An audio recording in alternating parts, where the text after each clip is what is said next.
नमस्कार, मी मृणाली पिळणकर. तुम्ही पाहत आहात LS मराठी. पाहुयात काही महत्त्वाच्या घडामोडी. नीट परीक्षांबाबत अनेक राज्यांचे आक्षेप. सरकारला लाखभर विद्यार्थ्यांची साधी परीक्षा व्यवस्थित घेता येत नाही, तर हे देश काय चालवणार? सतेज पाटलांचा सवाल.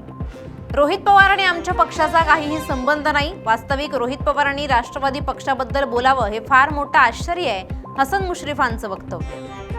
नांदेड विधान परिषदेची जागा राष्ट्रवादीला सोडण्याची आमदार चिखलीकरांची मागणी.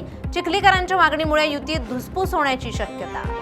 कोल्हापुरात ठाकरे गटानं RCC अकॅडमीला फासलं काळं. नीट पेपरफुटी प्रकरणी मोठेगावकर अटकेत. पेपरफुटीचे देशभरात धागेदोरे, अनेकांना अटक. पेपरफुटी प्रकरणी देशभरात संतापाचं वातावरण. लातूरमध्ये मोठेगावकरच्या क्लासेसवर मनसेचं अंडीफेक आंदोलन. मोठेगावकरच्या संपत्तीची चौकशी करण्याची मागणी. विविध पक्षांकडून संताप व्यक्त. अमरावतीमध्ये तापमान 46 अंशापार. उष्माघाताच्या 15 रुग्णांची नोंद. नागरिकांनी अत्यावश्यक कामाशिवाय बाहेर पडू नये. उष्णतेची लाट कायम असल्यामुळे प्रशासनाचं आवाहन. संभाजीनगरमध्ये पेट्रोल डिझेलच्या किमतीत वाढ. मागील 5 दिवसात दुसऱ्यांदा इंधन दरवाढ. इंधन दरवाढीचा सर्वसामान्यांना मोठा फटका. दरवाढीमुळे शेतीचा खर्चही महागणार. पेट्रोल आणि डिझेलचा पुरवठा सुरळीत. नागरिकांनी कोणत्याही अफवांवर विश्वास ठेवू नये.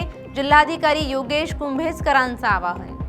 बांद्रा रेल्वे स्टेशनच्या बाजूला असलेल्या गरीबनगरमध्ये अतिक्रमण काढण्याच्या सुरुवात. गरीबनगर परिसरात 500 रहिवासी वास्तव्यास. परिसरात मोठ्या प्रमाणात पोलीस बंदोबस्त तैनात.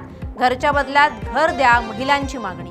अभिनेत्री शिल्पा शेट्टीच्या पुण्यातील बॅस्टियन पबमधील व्हिडिओ व्हायरल. पुण्यातील पब संस्कृती पुन्हा चर्चेत.